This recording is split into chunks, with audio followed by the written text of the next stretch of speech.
What's up everyone, I'm Chris, and today we find out if the Maxxis Aspen lives up to the hype as the premier XC race tire.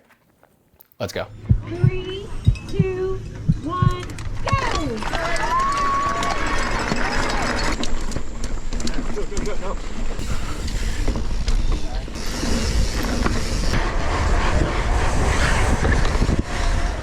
In this video, I'm going to cover the key features and specifications of the Maxxis Aspen. I will share my feedback on grip, rolling resistance, durability, and just generally how the tire feels and performs out on the trail. Now, I have been using two different versions of the Maxxis Aspen.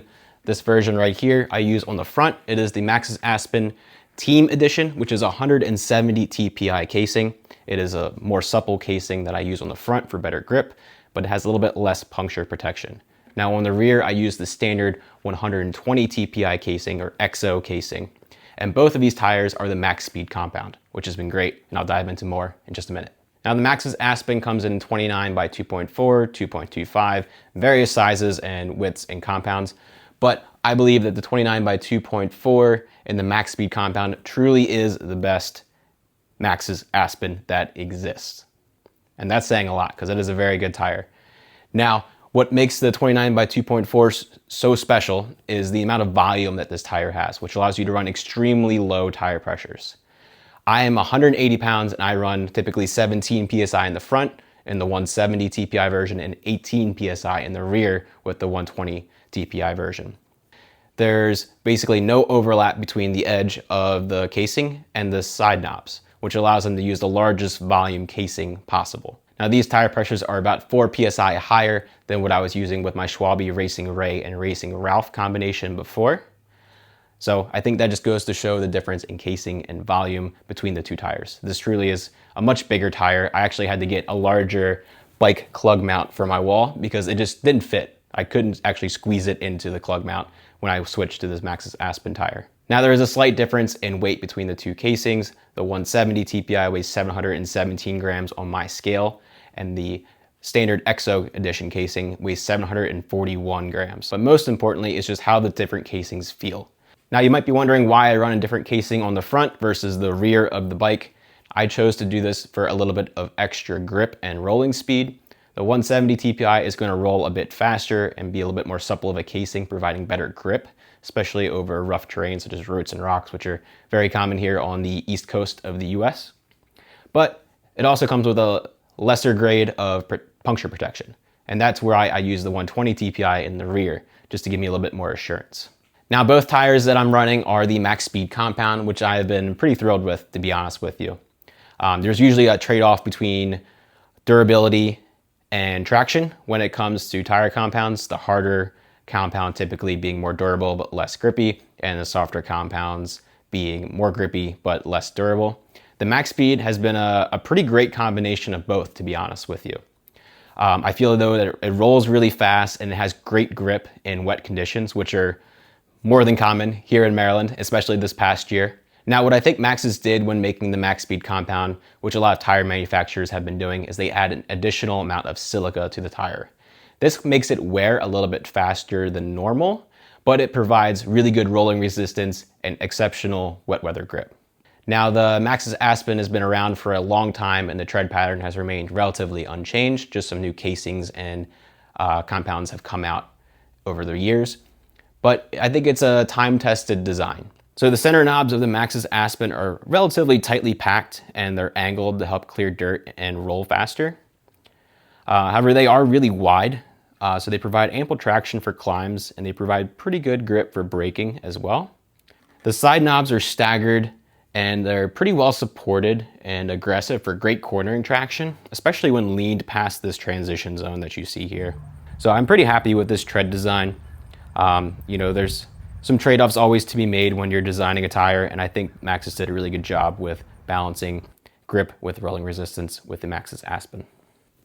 All right, now let's talk about how this tire performs in the real world out on the trail. Rolling resistance, probably one of the most important things for an XC race tire is how fast it rolls. Now, the Maxxis Aspen, in my experience, is not the fastest XC tire that I have ever used on hard packed terrain. I think the Schwalbe Racing Ray and Ralph combination that I was using before, which has a tighter spacing between knobs, actually rolls faster on hard packed terrain. And this on-trail perception is actually backed up by what Bicycle Rolling Resistance has to say about these two tires. The Maxxis Aspen tested at 30 watts on their metal drum, and the Racing Ray and Ralph were right around 19 watts. So roughly 10 watt difference per tire on the metal drum. However, that is only on hard pack, smooth trails and conditions that I found that the Ray and Ralph rolled faster than the Aspen. When the trail gets rough, which is what you're typically experiencing when you're mountain biking, the larger volume of the Maxxis Aspen and the soft, supple casing, which just contours to every single rock and root, really allows you to carry a tremendous amount of speed through rough terrain. You're not necessarily getting bounced around and jostled and getting held up on all of those obstacles nearly as much as you are on this tire, just because of the larger volume and the supple casing like I had mentioned. You can run low pressures. You can just basically motor through roots and rocks and feel like the tire just is tracking in a straight line. Now, it's also a really comfortable feeling tire. It's exceptionally smooth, and I think that's really what makes this tire great. Now, the braking traction of the Maxxis Aspen, some people have claimed to be not so great, but in my experience for an XC tire, it does a pretty admirable job. Now, I think it's partly due to the width of the chevron shaping of the knobs, as well as just me being able to run low tire pressure and have a larger contact patch. The tire brakes exceptionally well. However, you just use the rear brake, you're gonna skid out constantly, but you can really weight up the front and apply a lot of braking traction with this tire. So that was something I was pleasantly surprised with. It was something, when I bought this tire, I'd done a little bit of research and I was concerned about, just because of my style. I like to come into corners kind of braking late, carrying as much speed from the downhills as I can. And I was pleasantly surprised. The braking traction is actually pretty good. Now, what surprised me the most about this tire is the cornering traction. It doesn't have the grip of an enduro tire, and it's not supposed to. It's a cross-country tire.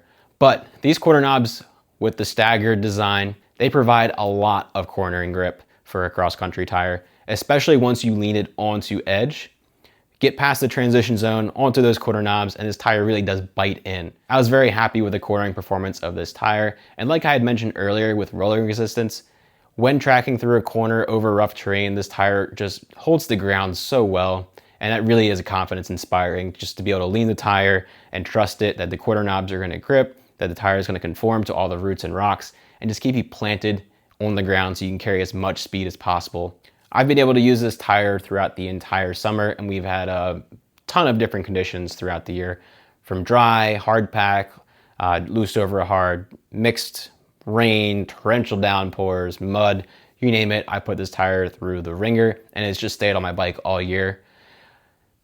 The conditions that I think this tire is best at are the dry, loose over hard conditions, which are really common here in the summer in Maryland or the Mid-Atlantic region in general. Think sort of a thin layer of deteriorated trail over top of basically blacktop, hard level of trail bed that's been packed in. That's where this tire really excels. I think in part due to the volume, but also just the tread pattern and design itself. It works really well in these conditions. Now, after the rain or during the rain when things are a bit wet, that's where the Max Speed compound really shines, and I think levels up this tire versus some of the competition.